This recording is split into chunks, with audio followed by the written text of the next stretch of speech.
થઈ ગઈ. તે શિવને પૂછતો હતો પણ શક્તિને માનતો ન હતો.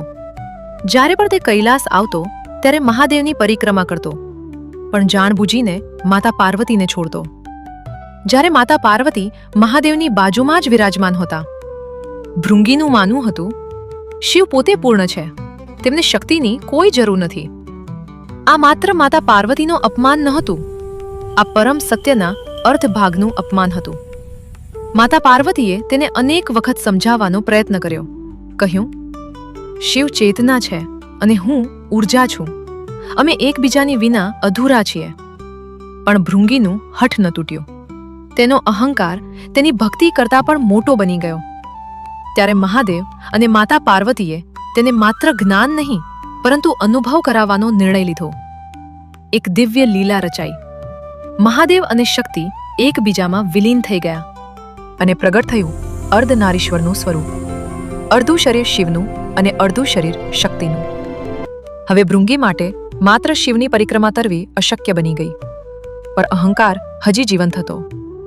ભૃંગીએ ભમરાનું સ્વરૂપ ધારણ કર્યું અને અર્ધનારીશ્વરના મધ્યમાંથી છિદ્ર કરીને માત્ર શિવના ભાગની પરિક્રમા કરવા લાગ્યો. આ જોઈ માતા પાર્વતીએ સમજી જ લીધું, હવે માત્ર ઉપદેશ પૂરતો નથી. તેમણે કહ્યું, જે શક્તિને નથી માનતો તેના શરીરમાં શક્તિનો કોઈ અધિકાર નથી. અને એ જ ક્ષણે માતા પાર્વતીએ ભૃંગીના શરીરમાંથી શક્તિ તત્વ ખેંચી લીધું. શક્તિ નીકળતા જ તેનું શરીર ધરાશાયી થઈ ગયું. માંસ, રક્ત, મજ્જા બધું સમાપ્ત થઈ ગયું. કારણ કે આ બધું પ્રકૃતિ છે, શક્તિ છે. ભૃંગી માત્ર હાડકાનો ઢાંચો બની ભૂમિ પર પડી ગયો. તે ઊભો પણ રહી શકતો ન હતો. એ પીડાના ક્ષણે તેનો અહંકાર તૂટી ગયો.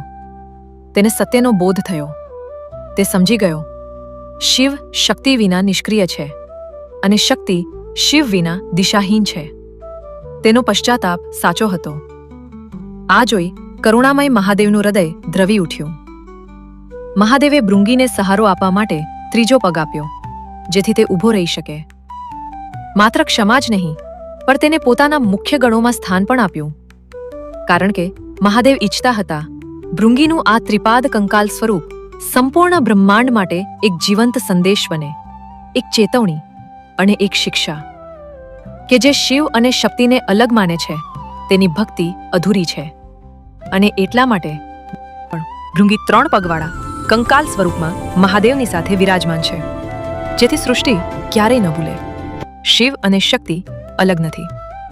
અડધા હોવા છતાં તેઓ એક છે. અર્ધનારીશ્વરની